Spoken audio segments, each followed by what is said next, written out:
Lyndon took me out, and my sister insisted on tagging along. We ran into kidnappers, and they pointed a gun at my sister, holding her hostage, demanding money from Lyndon. I'll never forget the look in Lyndon's eyes at that moment. His eyes were filled with worry as he said to the kidnappers, "Can you take someone else as the hostage? She's pregnant and can't handle the stress." He then looked at me and said, "Ingrid, I'm sorry, she's carrying my child. You take her place."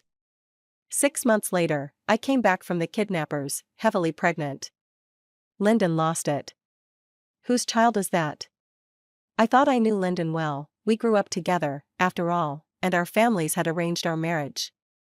Never in my wildest dreams did I imagine that one day, he'd tell me my 19-year-old sister was pregnant. And then he asked me to take the place of my pregnant sister as the hostage. I stared at him, dumbfounded, and asked, "Whose baby is my sister carrying?" Lyndon pressed his lips into a thin line, refusing to answer. Even the kidnappers laughed. "I can tell whose baby it is." One of them lit a cigarette, gesturing at Lyndon. "So, who's gonna be the hostage?" Lyndon turned his head away, avoiding my gaze. I felt like I'd fallen into an icy pit. I never imagined the man who always said he'd marry me, the Lyndon who cherished me, the one who treated me like I was precious, who never looked at another woman. Now, he was looking anxiously at my sister, telling her to be careful not to hurt the baby. Then he turned to me and said, "Ingrid, I promise I'll get you out of this. Just bear with it for now. The baby is innocent." He then told the kidnappers, "Take her as the hostage, and I'll leave with the other woman. Otherwise, you get no money." Tears blurred my vision. Lyndon's handsome profile, the one that used to captivate me, now looked cold and heartless. "Lyndon," I said, my voice trembling, "I'll go as the hostage." Honestly, I had no other choice. Lyndon's eyes held no trace of affection anymore. All the love he had for me had shifted to my 19-year-old sister. I sniffled and asked, "But could you at least tell me when you and my sister started this?" I closed my eyes, struggling to remember. "Was it that time I fell and called you, and you said you were in a meeting, but I could hear you panting? Or maybe it was on my birthday when you had those red marks on your neck, and you told me they were mosquito bites, but wouldn't let me take a closer look? Or was it on my mother's death anniversary, the one you used to accompany me to every year, but this year, you disappeared for 12 hours and didn't answer any calls?" "There were so many times I should have suspected you," I said, hitting myself on the head. "But I never did. Not once did I doubt the childhood friend I grew up with, the man I loved with every fiber of my being. Not once did I think he would betray me. That he would sleep with my sister. The sister who had been brought back into the family. My sister is my dad's illegitimate child. It was her existence that drove my mom to her death. After my mom passed, she and her mother moved into our home. From that day on, my dad stopped being my dad, he became hers. He gave her the finest jewelry, the best houses, and poured all his love into her. He said to me, "Ingrid, don't be upset. Natalie grew up without a father, while you had both parents. I'm just trying to make up for my past mistakes." He seemed to forget that she was the illegitimate one. Growing up without a father was normal for her. I watched as he donated to her university, arranged a place for her there. I watched as he transferred shares of the company to her. I watched him shower all his fatherly love on this sister. And then she moved in with her mother. Her mother slept in my mom's bed, wore my mom's jewelry, and went out for tea with my mom's old friends. I came to truly understand what it means when people say out of sight, out of mind. Even the servants started treating me differently. But I thought Lyndon would never change. Lyndon used to hold me in his arms and say, "Don't worry, once I marry you, all these people will come groveling at your feet, including your stepmom and sister." Back then, I truly believed Lyndon and I would last forever. But then my sister would faint in front of Lyndon, time and again, from her frail health, getting cuts on her forehead but refusing to cry out in pain. She'd act like a scared little bunny, pointing at the luxury brands I wore and asking Lyndon what they were, saying she'd never seen such things growing up poor. She'd show the scratches on her arms, then hurriedly cover them, eyes red, only to break down in Lyndon's arms after he pressed her. She'd cry, telling him how she was bullied as a child without a father, how she developed depression and couldn't help but hurt herself. At first, Lyndon's hands were stiff, unsure where to go. But eventually, they softened and gently patted her back, comforting her. Just like now. They were embracing, without even looking back, disappearing from my sight. As if it was confirmed, I wasn't coming back. I watched Lyndon's back as he walked away, and a sharp pain shot through my chest. "Lyndon, is this your final decision?" Lyndon said nothing. He just held my sister tighter and quickened his pace until they vanished from view. I was utterly heartbroken. I turned to the smug-looking kidnapper and asked, "So, where are you taking me now?" He smiled and lit a cigarette. "Hostages don't get to ask questions." At that moment, the stars flickered in the sky, reflecting in his eyes, beneath his baseball cap. Those narrow eyes were filled with coldness. I thought I was going to die. But I didn't expect to survive in the hands of the kidnappers for over 6 months. Until the police finally found us and rescued me. The kidnapper laughed as he was arrested, giving me one last look. In that moment, his narrow eyes were filled with amusement. And I went back home. What greeted me was my sister, heavily pregnant, my stepmother, my father, and Lyndon, with an unreadable expression. When he saw me, Lyndon took a step forward, staring straight at me. "Ingrid." My sister wiped her tears. "We've all been so worried about you. We couldn't eat or sleep. We've all lost weight." "Oh, really?" I couldn't see anyone who looked thinner. Except for Lyndon, he did look worn out. Lyndon gently touched my shoulder, his voice hoarse. "You must have gone through a lot." I subtly shrugged my shoulder and took a step back. "Don't touch me." Lyndon's eyes darkened. "Ingrid, I know you blame me. But I hired a detective, mercenaries. I searched everywhere for you." He said, his voice strained, "I thought you'd be okay. I thought if I wired the money right away and hired people to find you, you'd be safe. I didn't expect you'd be gone for so long. I've been in agony every day these past 6 months, Ingrid. I hate myself." I couldn't help but laugh. "You hate yourself? Do you hate that you slept with your fiancé's sister or that you didn't wear protection?" Lyndon froze. He'd never seen me like this before, sharp-tongued and unfiltered. I was always taught to be proper, so much that I felt like a doll. I'd never even said the words "wear protection" out loud. Lyndon's lips tightened. "I know you hate me." I shook my head, walking past him. "Don't flatter yourself. I want you to stay away because I'm pregnant. Don't touch my child." "What?" Lyndon froze. A few seconds later, he forced a smile. "Ingrid, you're joking, right? Where would you even get pregnant?" He stopped mid-sentence. Maybe he finally remembered. He had left me in the hands of a dangerous man for over half a year. Lyndon's face darkened, and he paced nervously. "Ingrid, tell me this isn't true. I can't accept you being pregnant." I sat on the couch, staring at the antique porcelain plate my mom had collected, the one she said would be part of my dowry. Now, it was holding my sister's favorite candies. I chuckled. "Why are you so surprised? When you turned your back, didn't you know what the consequences would be? You can't accept that I'm pregnant? But when Natalie's pregnant, do you think I don't have thoughts about it?" I raised my hand, dumping the candies into the trash, and took the plate upstairs. "You better not touch my mom's stuff." Just as I was about to go upstairs, my dad finally reacted. "Wait. Explain yourself, how did you end up pregnant?" My stepmom chimed in, "Yes, exactly. The plate isn't worth this fuss. Put it down and tell us about the baby first." I stopped, turned around, and calmly explained, "It's the kid I had with the kidnapper. Who else could it be?" Then, I pointed at my sister. Why is it that she doesn't need to explain her baby, but I do? My sister touched her belly. "Sis, it wasn't intentional. Lyndon and I were caught up in the moment. But now that I'm pregnant, what else can we do?" She stared at the plate in my hand, a faint hatred in her eyes, as if I was the one who took something from her. "At least my child has decent parents. Your baby's father is. And what about mine?" I smiled at her. "My baby's father is the best man in the world." Crash. The sound of something breaking. Oh, it was Lyndon. He had accidentally knocked over the tea table and shattered a cup. His face was pale, and he looked at me quietly.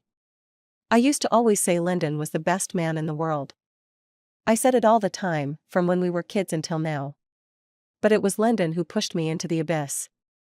Now that I've crawled out of that abyss, the man in my heart has changed. Yet now, Lyndon seemed lost. I couldn't understand it. Isn't this all thanks to you? I headed upstairs to my bedroom, but when I opened the door, I almost thought I had walked into the wrong room. The entire place was bathed in magenta. Magenta bedsheets, magenta curtains, magenta lampshades, magenta dressing table. It was a color I would never use to decorate my room, yet it was now everywhere. This was no longer my room. It was my sister's. She's the only one who would love magenta this much. I sighed. When my mom passed, it took less than 3 days for her bedroom to be completely redecorated in the orange my stepmom loved, furniture and all. Even the nanny who had raised me, who merely whispered that the new decor didn't have the elegance of before, was fired by my stepmom. Now, the same trick was being used again, and I had no place to stay. My sister followed behind me, saying, "After I got pregnant, I needed more sunlight, so I moved into your room. Do you want me to move back?" My dad shrugged it off. "What's there to fuss about between sisters? Just let her have your room." I closed the bedroom door. No, I'd rather not. Seeing things that disgust me makes me want to throw up. I turned and headed downstairs. "I'll stay at a hotel." My dad froze for a moment. I'd never defied him like this before. Usually, I'd just cry silently. My sister, on the other hand, choked up, "Sis, I told you, if you don't like it, I'll move back." I frowned, stopping in my tracks. "Then move. Isn't it obvious I don't like it? Can't you tell?" She stood there, dumbfounded, forgetting to let her tears fall. I gestured toward the door. "Go on, move out. I'll wait right here." I used to have a good temper, never getting angry with anyone. I thought it was a sign of good upbringing. But someone once told me that being too nice is just enabling people to walk all over you. That someone was Reagan. He once stroked my hair and said, "Promise me, never let anyone bully you again, okay?" I had promised him.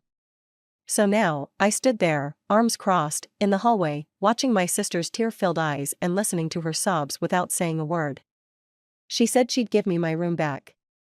But instead of waiting for her to act, I waited for my dad to intervene. "Your sister has been staying in that room for so long. Moving her out would be too much trouble. It would take forever to pack up." He pointed to the room across the hall.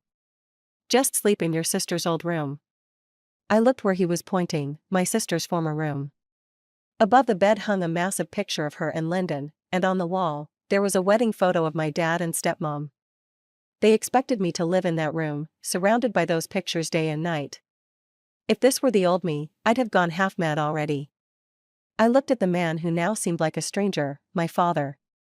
When I was little, he treated me like a princess. He used to say I was his everything, and everything he had belonged to me. But family bonds change quickly. I turned and walked downstairs without a second thought. "I'll stay at the hotel." Behind me, my dad shouted, "We still haven't discussed what to do about your baby." I heard him curse as I walked away, "It's just a room. You can't even make a little concession for your sister. What did your mother ever teach you, such a petty girl?" I stopped. "Curse me all you want, but why bring up my mom? The woman who stood by you when you had nothing and endured countless hardships?" I turned back and narrowed my eyes. "If I were you, I'd tell your daughter to start packing.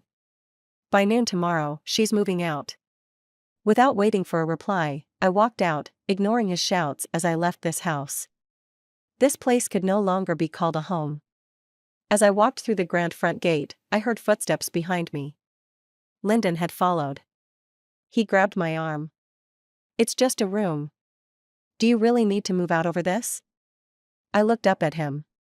"What's it to you? Who are you to me?" Lyndon froze, but still held on to my arm. "This baby, it's a lie, right?" Annoyed, I pulled an ultrasound scan out of my bag. See for yourself. Hurry up, I've got a car coming. Lyndon recoiled, as if the paper were something dangerous. He tightened his grip on my arm, hurting me. I winced, pulling away, and called a car on my phone. Lyndon stood pale next to me. Ingrid, how did this happen? His pain baffled me. Isn't this what you wanted? The ex-girlfriend, out of the picture, pregnant with someone else's kid, never getting in the way of your true love again? Lyndon took a deep breath, shaking his head. I didn't want this. He rubbed his temples. Since you went missing, I've been a mess. That's when I realized you actually mean a lot to me. Stop. Save the drama. I cut him off, annoyed. My car's here. I got into the car. As I closed the door, Lyndon grabbed it, his voice urgent, almost desperate. Ingrid, can't you just get rid of this baby? It's killing me. I sat inside, looking at the man in front of me. He looked worn out, red veins in his eyes, lips tightly pressed, clearly anxious. But why hadn't he felt this way earlier? I pried his fingers off the door, one by one, smiling as I asked, what right do you have to ask that? Lyndon, who are you to me? My brother-in-law? Lyndon fell silent. I finished pulling his hand away and closed the door. Lying on the hotel bed, I thought about my bedroom that had been taken over. It was the best room in the house, with the best light and view. My mom had designed it herself, from the curtains to the flooring, from the bed to the sofa to the vanity. Every detail was a reflection of her love for me. Now, it was all taken. I looked out at the dark night, remembering how someone had once told me a story in the dead of night. That was the second night after Lyndon abandoned me, leaving me to follow the kidnappers into the mountains. He said his name was Reagan. He handed me a piece of bread. Stop crying, it's just a man taken by another woman, right? At that moment, I was so heartbroken that I forgot to be afraid. Through my sobs, I said, it's easy for you to say. Do you have any idea how much pain I'm in? Reagan smiled. With a cigarette between his lips, he sat down beside me and looked up at the night sky. I've never had to fight for a man, but I've had to fight for bread. He held up the bread in his hand. I was homeless on the streets back then. Hadn't eaten in a week. Someone gave me this loaf out of kindness, but it was stolen from me. If I couldn't get it back, I'd have starved to death. In my first 23 years of life, I had never heard of such a life story. I was so shocked that I forgot to cry, listening silently as he continued. I was terrified, too. I wasn't even an adult yet, and the guy who stole from me was huge. I hadn't eaten for a week, because he kept stealing my food. I knew I couldn't beat him, but I didn't want to die of hunger, and I couldn't let him rob me again. So I jumped on him, latched onto his back, and bit his ear. No matter how he slammed me against the wall, how dizzy I got from the blows, I didn't let go. There was only one thought in my mind at the time: I had to survive. I was stunned, completely forgetting about Lyndon, and eagerly asked, and then? Reagan tore off a piece of chicken and chewed on it, his narrow, attractive eyes narrowing further with a smile. Well, between the two of us, I survived. After that, no one dared to steal from me in that area. He pointed at my bread, signaling me to eat. Since then, every time I eat bread, I think, who cares if someone tries to take it from me? As long as I'm willing to fight, I'll make sure they never try to steal from me again. That night, Reagan finished his bread and left. I looked up at the night sky, deep in thought. Then, I took a big bite of the now cold bread in my hand. Now, 6 months later, as I stare at the sky again, I suddenly realize I want some bread. Before ordering delivery on my phone, I casually sent a text to my dad: get my bedroom back to its original state by noon tomorrow, or I'll sell all the shares Mom left me. 2 seconds later, my dad started blowing up my phone. I didn't answer any of his calls. I put my phone on silent, went to sleep, and waited for the next day to check my room. All of my mom's shares had been left to me. My dad had gone crazy over this, staying out late for nights on end. But my mom, even on her deathbed, made sure all the paperwork was done. If I liquidated those shares, while it wouldn't bankrupt my dad's company, it would definitely cripple it for the next 5 years. When I didn't pick up, he texted, "You used to be such a good girl, remember?" You're breaking your dad's heart. Yeah, I used to be good, and that's how I lost my bedroom, my dad, and my fiancé. This time, I've decided not to be good. When I didn't reply, he sent voice messages, each one a full 60 seconds. I played one, it was him cursing at me. I immediately shut it off and started searching online for how to liquidate shares, sending the screenshots to my dad. He stopped cursing after that. A few seconds later, he sent a message, "Come at noon tomorrow." The next morning, I got up early and went to see Aunt Pamela. It had been a long time since I last saw her. Aunt Pamela was a major shareholder in my dad's company. Back when my dad had a financial gap and was desperately seeking investors, no one was willing to help. It was my mom who befriended Aunt Pamela and convinced her to invest. Over the years, they had become close friends. But in her final days, my mom was deeply unhappy and didn't want to see anyone, so Aunt Pamela didn't know what had happened between my parents. By the time she found out, my stepmother and half-sister had already moved in. As for me, my dad kept such a tight leash on me that I wasn't even allowed to take her calls. Thinking back, I was really weaker than a piece of tofu. If it hadn't been for the kidnapping, the life and death situation that made things clear to me, and if Reagan hadn't shown me another way to live, I might have just been bullied to death with no one to care. When Aunt Pamela saw me, her eyes immediately welled up. "Your dad didn't let you contact me, did he?" I nodded. For the first time since I returned, tears streamed down my face. It was time to settle some scores. At exactly noon, I walked into my bedroom and couldn't help but marvel. All my beautiful decorations, the simple, elegant bedding, even the flowers and the chaise longue on my balcony had been perfectly restored. I turned to my dad and nodded. "Well done. I guess you're really afraid I'll liquidate my shares." My dad's face darkened, and my stepmom tried to smooth things over. "Ingrid, what are you saying? You're being so ungrateful. Your dad was even thinking about throwing you a cleansing banquet to get rid of all the bad luck." I was casually admiring my freshly manicured nails, but at this, I raised an eyebrow. "A cleansing banquet?" I stood up. "Sure, I'd love to attend." I glanced at my dad. "So, you're throwing me a banquet, huh? No wonder you haven't even looked at me since I got back after being kidnapped for half a year. You were planning a surprise." My dad's face grew even darker, and he opened his mouth as if to say something. But when he saw my sarcastic smile, he gritted his teeth and nodded. He shot my stepmom a glare, probably annoyed that she was stirring things up. My stepmom likely didn't expect that the once quiet and submissive Ingrid would now take every opportunity to push things further. But just wait. There are more surprises to come. I glanced down at the bracelet on my wrist. It didn't look like much, just a silver bracelet, clunky, with a rough design. But because it was so plain, no one had noticed the rare emerald set into it. Reagan had given it to me. He had carefully placed it on my wrist. "Tomorrow you'll be back in the light. Go fight, go grab, go bite, and take back what's yours. Then stand on top of them and look down." He had given me this bracelet, a precious heirloom from his father, something he hadn't sold even when he was starving. He placed it solemnly on my wrist. I stroked the bracelet and urged my dad. "What's the hold-up, Dad? Can't figure out who to invite to the banquet? I can help you think of someone." I called Aunt Pamela. "Aunt Pamela, my dad's throwing me a cleansing banquet. Could you help me with the guest list? Or maybe you could invite people yourself? The more, the merrier." My dad's face turned a deep shade of anger. "Ingrid, are you out of your mind? You don't even know who the father of your baby is, and you still have the nerve to show your face in public." I pointed at my sister. "And how do you feel about her baby?" My dad was speechless.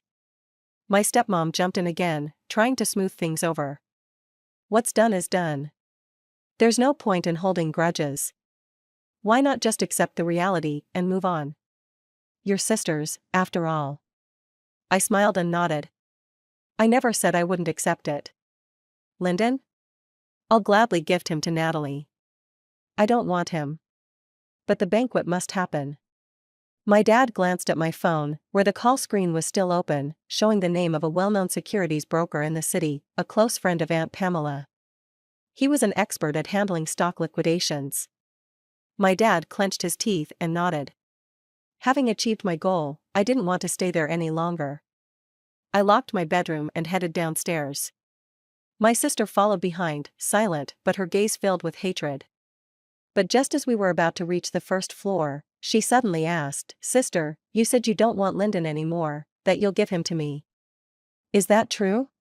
I waved my hand dismissively, as if trying to swat away a fly. Who would be hung up on garbage? If you want it, of course I'll give it to you. You two are a perfect match. Just as I finished speaking, I heard a cough. Lyndon was standing downstairs, his posture straight, chin slightly raised, but his pale face gave him away. There were many people at the homecoming banquet. Pretty much everyone in the city's social circle had been invited by Aunt Pamela.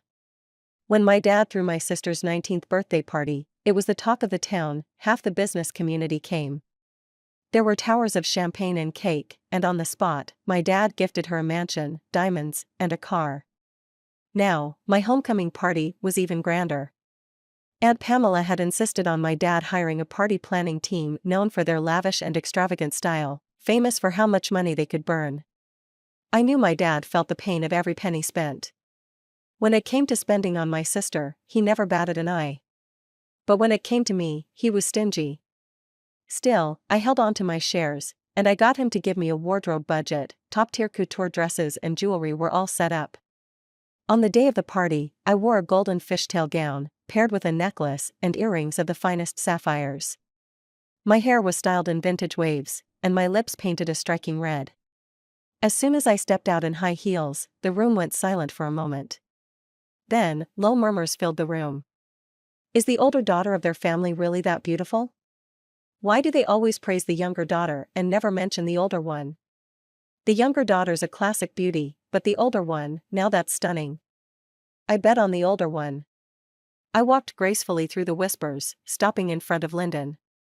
He looked at me quietly, a flicker of amazement in his eyes. "Ingrid, I never knew you had this side to you," he said, his voice low as he glanced at my red lips. I smiled and held out my hand to him. "May I have this dance?" A hint of excitement lit up in his eyes. "Of course." My sister bit her lip and called out softly, "Lyndon, I'm not feeling well." But Lyndon didn't hear her. A man who can abandon his fiancé's life at gunpoint can hardly be expected to remember an old mistress when faced with beauty. He pulled me into the dance floor, moving in rhythm with the music. "Ingrid, I've missed holding you," Lyndon murmured in my ear. I smiled and silently mouthed, "Don't talk," spinning with him, watching as his gaze grew more and more dazed. So this is the man I've loved for so long. Resting my head on his shoulder, I whispered, "Can you tell me about your family's investment in the southern part of the city? You know my current situation, I have no one to rely on. They say you can't depend on others forever, and if I could make money myself." Lyndon smiled. He leaned in and said, "Sure. You can learn whatever you want, as long as you keep smiling at me." When the music stopped, Lyndon and I separated and left the dance floor. My sister's eyes were red, looking pitifully at Lyndon. But Lyndon didn't see her, because Aunt Pamela was tapping her glass. "Everyone, I have a request," Aunt Pamela said, actually more of a decision, "that I'd like to announce." She pointed to me. "This is the daughter of an old friend of mine and the heiress to the group. We shareholders have watched her grow up, and I was also close with her mother. After some discussions today, we've decided, as shareholders, to suggest she join the management team for training. If she's going to inherit the family business someday, we want to be confident in her abilities." The room fell into stunned silence. I smiled as I walked up to Aunt Pamela and thanked her, then looked down at my father's bewildered expression, and my sister's resentment. Back then, my sister had wanted to join the company, but she didn't want to start from the bottom. She wanted to jump straight into a general manager position, but Aunt Pamela and the other shareholders shut that down. Aunt Pamela said they couldn't trust someone like her in management. But now, I, the neglected daughter, was being strongly recommended by her. I looked at my stepmother's furious eyes, practically shooting fire, and gave them an even brighter smile. Well, what can I say? When my dad had nothing, it was my mom who stood by him. The shares my mom left behind could really hurt my dad.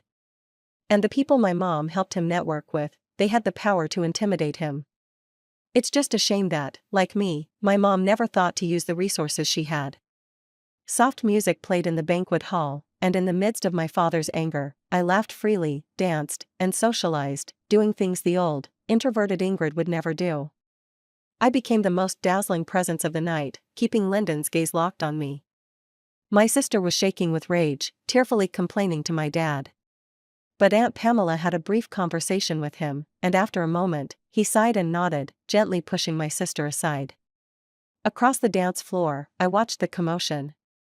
I raised my glass to my sister and took a sip of grape juice. She stared at me for a moment, then suddenly walked over. As she reached me, she slipped and bumped into me. I stumbled, and my sister exclaimed loudly, "Oh no, I'm so sorry, sis. I didn't mean to. Your baby, is it okay? The first 3 months are the most dangerous." The banquet hall fell silent. People started whispering, "Ingrid's pregnant? Whose is it? I don't know, but she has been missing for 6 months. So, did she disappear to have the baby? How come no one heard about a wedding?" I shrugged, listening to their gossip, treating it as background noise, but in my mind, I thought of the baby's father and his mischievous, bright eyes. Back then, I cried almost every day, nearly blinding myself. At first, Reagan had barked at me to stop crying, but when he realized he wouldn't hurt me, I cried even harder. Reagan sighed and handed me a tissue, then, after a while, scratched his head. "How about I just send you back? The ransom's already been paid." I shook my head. I wasn't crying because I'd been taken by Reagan. I cried because I truly had no home anymore. My mother was gone. My father had become my sister's father. And Lyndon? Lyndon belonged to her too. I had no one left. So what was the point of going back? I had no home. No matter where I went, I was drifting. Reagan watched me cry in silence for a while, then, curious, he asked, "You've hit rock bottom, how come you haven't cursed anyone out to let off some steam?" Through my sobs, I replied, "A girl should always have manners. No matter the situation, some words should never be spoken." Reagan was stunned. Then, after a moment, he burst out laughing. "No wonder they've taken everything from you, your home, your father, your man. They didn't leave you a thing." Furious, I glared at him, but he just wiped my tears and told me a story. It was a simple one, really: 2 friends, one well-mannered and cultured, the other sharp and flexible with his morals. The cultured one started a company using his own patented invention, made money, and generously helped his friend without holding anything back. But his friend stole the patent, sold it to a competitor, and made his first fortune. The cultured man followed the rules his whole life, never imagining that such foul play could exist, and eventually died from the anger. His wife abandoned their child, leaving the poor boy to roam the streets. Meanwhile, the friend lived a charmed life, cheating, making money, even losing his wife didn't stop his success. Reagan handed me a tissue. "So, do you want to die with your manners intact, or do you want to live and turn things around? It's your choice. If you've made up your mind, I've got nothing better to do. I can teach you, it'll be something to pass the time." I clutched the tissue in my hand and lay awake all night, thinking. My mom had manners, but she died in anger. I had manners, but I was abandoned. And the man in the story, even his child was dragged down by his righteousness. By dawn, with red eyes, I went to find Reagan. I want to live and turn things around. I want every bad person to face the consequences they deserve. As the banquet wound down, my dad, my sister, and my stepmother could no longer keep up their smiles. Only Lyndon kept his eyes on me the whole time. He watched as I laughed freely, danced without restraint, and moved from one conversation to the next, holding a glass of grape juice. He saw me become the undeniable focus and queen of the entire ballroom. When the banquet ended, he walked over to me just before my sister could approach him. "May I have the honor of taking you home?" he asked. I smiled and nodded in the face of my sister's resentment. "You may." The night air was cool, gently stirring the tips of my hair, and Lyndon was mesmerized. He opened the car door for me to get in. I remember when we first met, he would always open the door for me. But after that, he never walked alongside me again, he was always ahead, and I had to jog to keep up. He never opened the car door for me either, not even once. I got into the car and waved at my sister, who stood behind us. "Get home early, and take care not to catch a cold. After all, your belly's bigger than mine." Lyndon glanced at me in silence. A few kilometers later, he glanced at me again. "I remember you used to depend on me a lot." "Yes. I used to be a pampered rich girl, clumsily learning how to make bento from the internet, carrying it to Lyndon's office as a love token. Only to be met with his cold rejection. He said, 'I don't want to see you at work. It affects my efficiency.' But looking back, that was around the time my sister got pregnant. She was home every night, so when exactly did she get pregnant?" I glanced at Lyndon's side profile. Still sharp and cold, just like when he rejected me. But when he rejected me, he got my sister pregnant at his workplace. I pressed my lips together in a smile. I used to be so indecisive, but someone later taught me how to be strong and independent. As I spoke of that person, my lips curved into a sweet smile. That smile seemed to hurt Lyndon.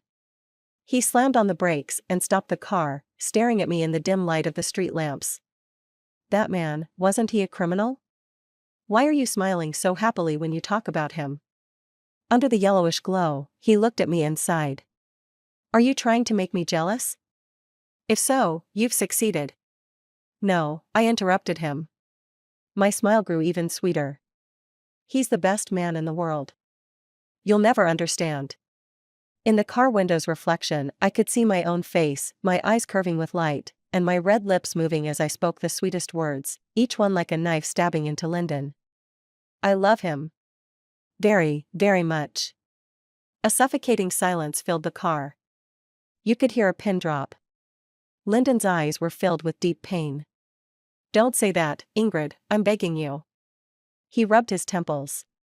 "I've heard about something called Stockholm Syndrome, where hostages develop feelings for their captors. It's a sickness, Ingrid. Let me take you to see someone." He was like a man desperately grasping for straws, making excuses to convince himself that I didn't love Reagan, that I was just sick. I kept smiling, watching his lips move and his throat bob, not denying, not confirming. Because deep down, I knew what the real sickness was. The real sickness was cheating with your fiancé's sister and leaving her to face the barrel of a gun. The real sickness was staying by a broken wife's side through hard times, only to bring home a daughter from an affair when it was time to enjoy life, ultimately driving the wife to her death and mistreating the child she left behind. The real sickness was not being satisfied with stealing the fatherly love of the first wife's child and wanting to steal love as well. The sickness is in them, not in me, not in Reagan. But I don't say this. I just watch them perform. And when I think the performance is over, I'll tear down this twisted stage once and for all." Lyndon kept pressing. "He must have forced you to get pregnant, right? Ingrid, I don't care about that, but I keep thinking, if I hadn't let you go back then." I chuckled, too tired to argue. He wouldn't believe it anyway. And if we're talking about force, Reagan did force me. But he forced me to do something else. Things that made me suffer, but also made me stronger. He forced me to accept his training. He said that when your body is strong, your spirit becomes fierce too. He taught me how to fight, shoot, track, and evade being tracked. He even taught me how to hunt. That boy who once fought to the death over a loaf of bread grew up on the cruel streets and eventually became a mercenary. After seeing him hunt, I realized how rare his gentleness was the day he took me back to the mountains.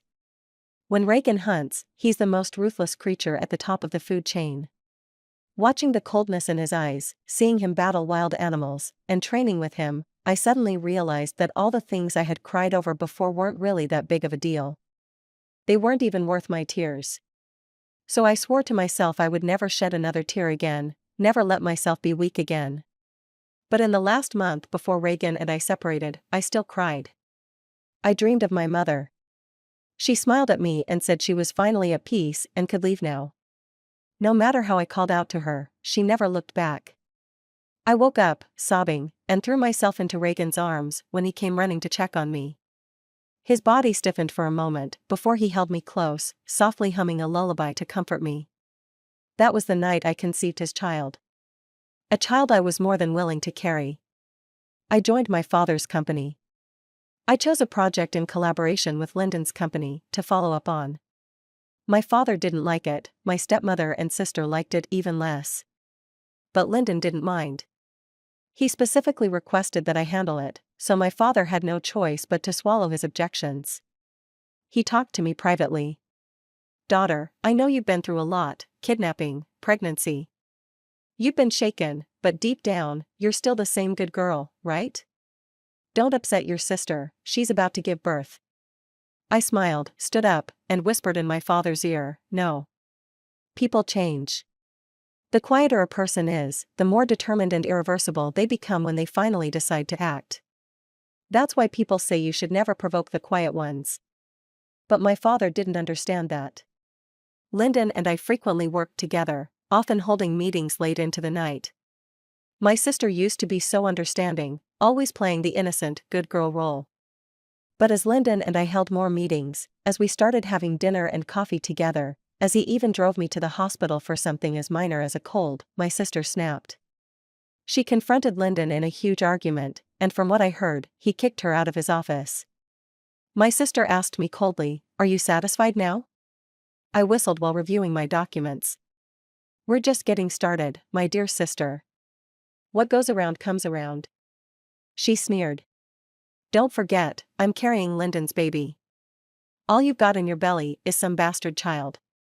I calmly put my papers aside, stood up, and looked at her. "Didn't your mother ever teach you how to speak properly?" I picked up my coffee and casually poured it over her head. "Do you even know where the child in your belly came from? How dare you talk to me like that?" My sister screamed and tried to back away, but I held her in place. I grabbed some napkins and wiped her face. Her face turned bright red with anger. "Wiping my face won't help. I'm going to tell Lyndon what you did, and he'll..." Before she could finish, a hard slap landed on the face I'd just wiped clean. I'd only wiped it because I didn't want to get coffee on my hands. She clutched her face, too hurt to say anything, and ran out, sobbing. After all, I'm a woman trained by Reagan, and my slap isn't just for show. I meticulously cleaned each of my fingers with a wet wipe, feeling a bit impatient. Why should I waste my time and energy on these parasites? Why should Reagan be locked up for a kidnapping that was all part of a setup? I narrowed my eyes. All the grudges and grievances should come to an end. I started visiting Lyndon's office more frequently to discuss projects with him. Sometimes, after finishing our business talks, I would linger, chatting casually with Lyndon while listening to him discuss investment decisions in the southern city with his subordinates. I would make him coffee and bring some snacks. "I want to learn from you. If I could learn even half of what you know, that would be enough for me." Lyndon smiled gently. "Ingrid, how did I not realize how adorable you are before?" In fact, he forgot that for the first 10 years before meeting my sister, he constantly praised me for being cute. But since my sister arrived in the past few years, he selectively chose to forget me. I became a hostage to shield my sister from disaster, no longer the girl he vowed to cherish. Yet, Lyndon did teach me a lot. He explained every decision in detail and predicted the strategies of our competitors for me. I absorbed it all eagerly, memorizing everything word for word. To outsiders, it seemed like Lyndon and I had rekindled our relationship. My sister and stepmother were both in a panic. But my dad surprisingly didn't help my sister. I guess it was because Lyndon had brought in 2 projects, which silenced him. You see, as long as there's money to be made, even if Lyndon plays around with both of his daughters, he can still collect his earnings without a care. The intimacy between Lyndon and me lasted for a week. One day, he called me and asked me to come to a private hospital. I thought he was sick and wanted me to visit him, so I reluctantly asked my secretary to arrange a bouquet of flowers for me to bring along. But when I arrived, I found out that Lyndon had taken me to the obstetrics and gynecology department. I certainly didn't think Lyndon was kind enough to want to help me with my prenatal checkup. I took a step back and threw the flowers on the ground. "What do you want?" Lyndon looked at me with a fervent gaze. Ingrid, I want you back. I don't want to continue this ambiguous relationship. He glanced at my slightly rounded belly. I want you to belong to me again. Although I had been disappointed in Lyndon before, I never expected to be even more disappointed. I looked down and touched my belly. So you want to hurt my child? You don't even want to discuss it with me first, trying to go ahead with your plans? Lyndon looked troubled. Ingrid, I can't let you fall into Stockholm Syndrome, not knowing your true feelings. I've hired a psychologist for you. But this child cannot stay. He reassured me, in the future, I will have new children with you, children who will be better than this one. I covered my mouth in shock. My child was very understanding. Since I became pregnant, I had never felt nauseous. But now, even my unborn child seemed to be disgusted. I covered my mouth and rushed outside, unable to hold back my urge to vomit. But Lyndon blocked my path. Ingrid, you should have the surgery before you leave. Be good. If you want a child, I can give you one. We can get rid of this criminal's child. I steadied my breath, desperately trying to suppress my urge to throw up. I told the baby in my belly, just wait a moment, mommy needs to hit someone first. My hand turned into a fist, and I quickly calculated in my mind. The plan was almost ready. I could stop now. I looked up at Lyndon and asked seriously, who gave you the right to say my partner is a criminal? Lyndon opened his mouth, but before he could speak, I punched him in the face. Blood gushed from his nose. He looked at me in shock. Ingrid. I followed up, and who gave you the right to say my child is the child of a criminal? I swung another punch at him. But Lyndon, having practiced martial arts since childhood, was prepared this time and dodged my blow. I grabbed his tie and wiped the blood from my knuckles. Lyndon, think twice before you speak next time. Don't be so overconfident. You're not money, why would I like you? Lyndon pressed his lips together, the corners of his mouth drooping slightly, his voice hoarse. Ingrid, what's gotten into you? You'd rather have a kid with a kidnapper than give me a chance. Yes. I couldn't be bothered to give you a single chance. And soon, I'd make you regret messing with me. As I walked out of the hospital, I decided it was time to wrap up my plan. I drove home, entered my dad's study, and dismantled the listening device hidden under the desk. Then I went to the company and, under the guise of being part of the management team, smoothly made my way to my dad's office. While he was in a meeting, I skillfully removed the listening device from under his desk. The next day, I didn't go to the office or return home. Instead, I went to a hotel. I took 2 days to liquidate all my mom's stocks. On the 5th day, Aunt Pamela withdrew her investment. My dad's company was suddenly plunged into crisis. He started frantically calling and texting me. He reminisced about my childhood and sent me a photo of us having a picnic together. In the photo, my dad was kissing my face, and we appeared inseparable. But my dad forgot that my mom was the one who took that picture. Looking at the photo, I could only think of my mom. I thought if my mom could meet a Reagan that belonged to her, maybe she wouldn't have died back then. But unfortunately, there are no maybes in this world. Only regrets. I sighed and took the listening device, beginning to organize all the audio recordings of my dad from both the company and home. I selected the most important segments and posted them online. The next day, his company made the news. Group president exposed for tax evasion, illegal fundraising, and bribery became the hot search topic of the day. The stock plummeted, and shareholders demanded an explanation from my dad. He was falling apart. He sent me a text, "You treat your father this way, aren't you afraid of retribution?" I smiled and replied, "You're not afraid of retribution, so why should I be? Does God really let someone like you, who drives his wife to death and harms his friends, go unpunished while punishing me? Isn't that right, my dear dad?" Fearing my dad wouldn't understand, I added, "By the way, Tim sends his regards from another world, Dad." My dad didn't reply. But typing showed on his side for a long time, and finally, he sent a few words. "How do you know Tim?" How did I know? I looked down, gently touching my slightly rounded belly, a smile forming on my lips. He is my child's grandfather, after all. He is Reagan's father, a cultured and refined man who was betrayed by friends and killed over his patent. My dad was arrested. My stepmother was also implicated and arrested. The company could no longer hold on and declared bankruptcy, with all our real estate used to pay off debts. My pregnant sister was kicked out of the villa and tearfully sought out Lyndon. But Lyndon only gave her money to stay in a hotel. He didn't even let her stay in his house. He called me, "Ingrid, I know it must be really tough for you right now. Don't be scared, I'll handle it." At that moment, I was having tea with Lyndon's biggest competitor. I had a stack of documents in my hand, containing all of Lyndon's business secrets and lifelines. When I received his call, I smiled with my eyes squinted and thanked him. I was very happy, thank you. Just take care of yourself for now. 3 days later, a major deal for Lyndon was intercepted. A week later, Lyndon's biggest partner was poached. 3 months later, Lyndon was besieged by several competitors, and some shady news about his business leaked, causing a stir. The bank began to stop lending to Lyndon. Lyndon was on a fast downward spiral. Lyndon could no longer pay attention to me. One late night, he called me, his voice full of fatigue. "Natalie has given birth." I paused for a moment and replied, "Congratulations." Memories seemed to drift back to that afternoon.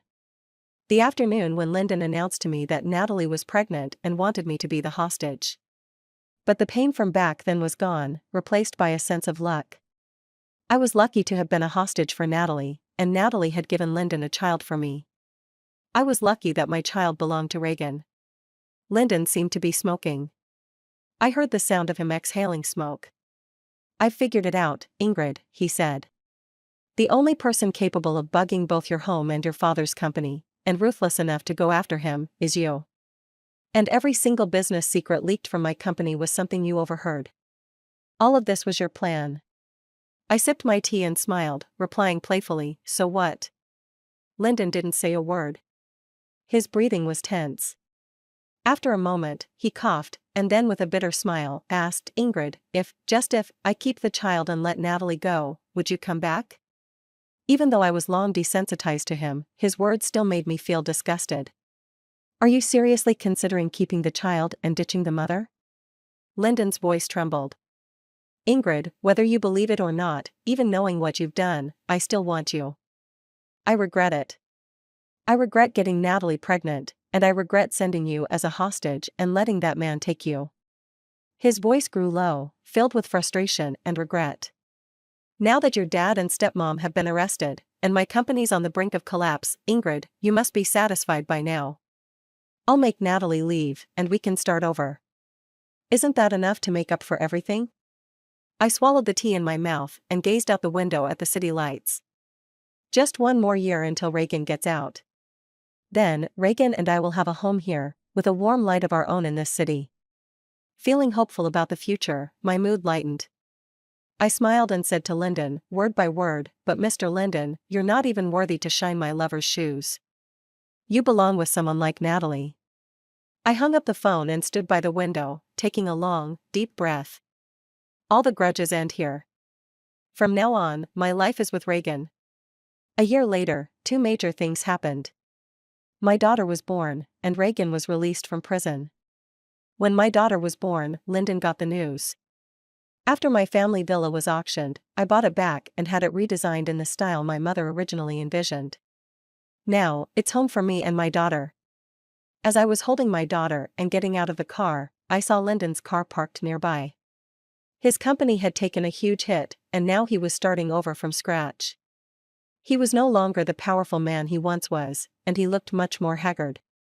But he still had some ability, and slowly, his company was beginning to recover. My sister had given birth to his child, but she didn't get the marriage she hoped for. She constantly pressured Lyndon to marry her, but he never agreed. The strain of this made her lose her softness, and they argued endlessly, with the baby often crying in the background. Lyndon spent his days trying to save his company and his nights locked in battles with my sister. When I saw him again, he looked much more worn out. Seeing the baby in my arms, his eyes dimmed, and he forced a bitter smile. "Even though he was in prison, you still had a child with him." He lowered his head. "I guess I finally believe you truly love him." In a rush to get my daughter home, I simply replied, "Yeah, that's right." Lyndon smiled again, but this time, it was filled with a sadness and a sense of loss. Just as I was about to close the door, he suddenly asked, as if to me, or maybe to himself, if I hadn't been obsessed with the thrill of something new, would this child have been ours? I shook my head. Lyndon, there are no what-ifs in this world, only paths you can't go back down. I thought for a moment, then added, but I am thankful you chose Natalie. Otherwise, how could I have met the love of my life? That man who, like a light, illuminated my darkest moments. When everything settled, I was filled with gratitude for fate. Grateful that life had brought me to the person I was truly meant to be with. Lyndon swayed, his face turning pale. After a while, he smiled, though it was forced. I'm glad to hear that. I won't bother you anymore. I wish you happiness for the rest of your life. He turned and walked away, his figure looking lonely in the sunset. Goodbye. Watching him leave, I suddenly remembered our childhood.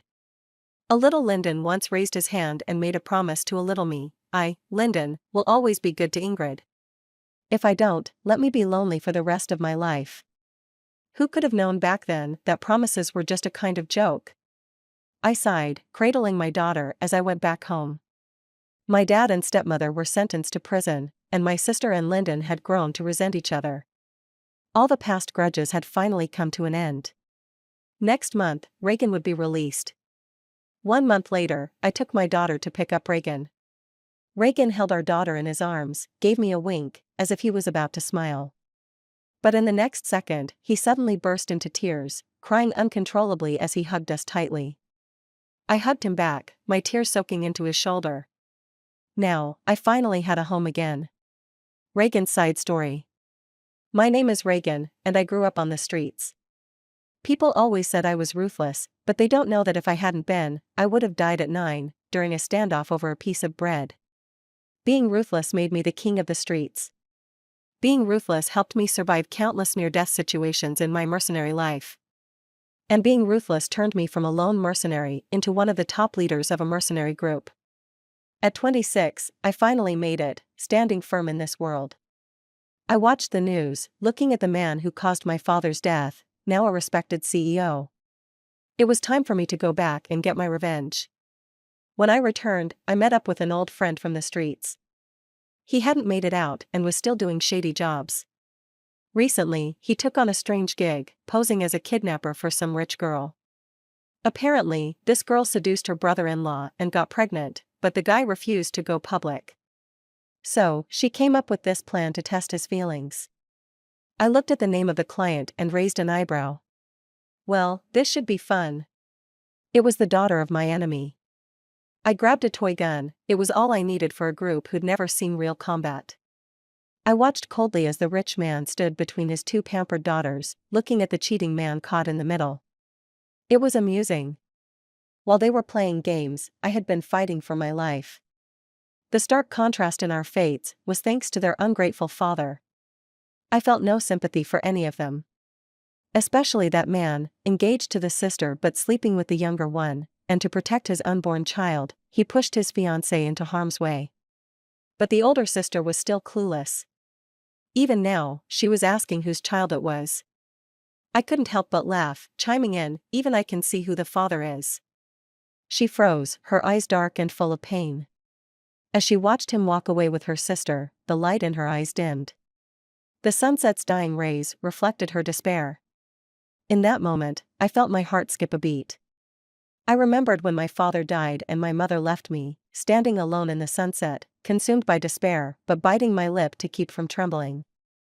I also recalled what I had discovered in my investigation. 2 years after stealing my father's patent, the man had found a mistress and had an illegitimate child. Once he became rich, he brought his mistress and child into his home, driving his wife to her death. And he left behind a daughter that no one cared for. I looked at the girl in front of me, drowning in despair, and felt my heart beat loudly in my chest. I decided to give her a choice. She could choose to numb herself to everything and endure it, becoming the unlucky pawn sacrificed by her family. If she chose that, I wouldn't hold back. Or, she could choose to turn against her family, fighting for justice for herself and her mother. If she did that, I wouldn't mind teaching her how to be decisive, brave, and resilient. I told her to think for herself, whether she wanted to live to seek revenge or keep swallowing her pride. She thought about it all night. That night, I was unusually uneasy. To be honest, I was afraid she'd choose to stand against me. When she came to me the next day, I didn't even want to hear her answer. But thank God, she chose to make those villains pay for what they did. So, my plan changed. I no longer intended to take action myself. I let the enemy's own daughter do it. I wanted his biological daughter to send him to prison. I began training this quiet, fragile girl. We started with her physical strength. Once her body was strong, her spirit wouldn't be weak. It seemed she was holding in a lot of anger, pushing herself to the limit, training with me like her life depended on it. In less than 6 months, her combat skills and tracking abilities had surpassed most ordinary people. She could now hunt without emotion, kill her prey, and let blood splatter across her face without flinching. I've always believed that hate changes a person more than love ever could. In my spare moments, I found myself staring at her, lost in thought. There were times I no longer wanted to return to the mercenary group, even though that's where I built my reputation. Some days, she appeared in my dreams, wearing a bride's white dress, smiling at me. When I woke, I could clearly hear a voice in my head saying, "Reagan, you're done for, you've fallen for her." But there was another voice telling me, "Reagan, you're a mercenary who grew up on the streets. What right do you have to want someone as beautiful as her?" Every day, I was torn between these two voices, growing anxious, even starting to avoid her. But I realized I couldn't escape. Even the sound of her crying in her sleep made me jump out of bed and rush to her, holding her tightly, my heart aching for her. What kind of pain had my girl been through?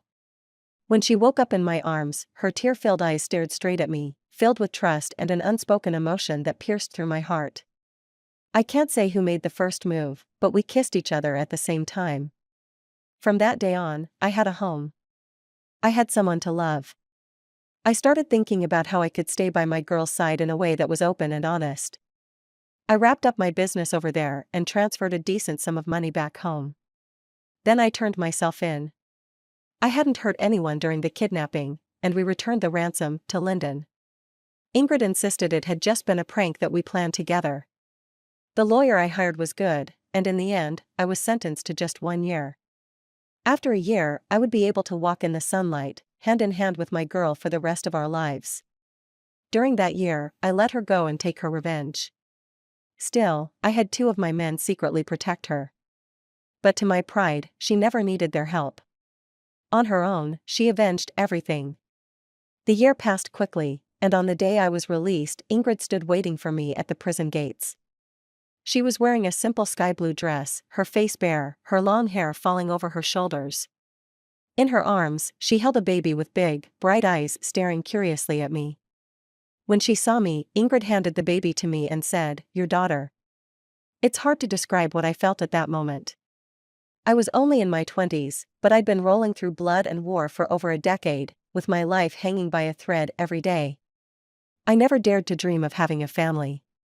I didn't even dare think of my dead family, afraid the memory would cloud my vision with tears, blurring the bullets and shrapnel ahead of me.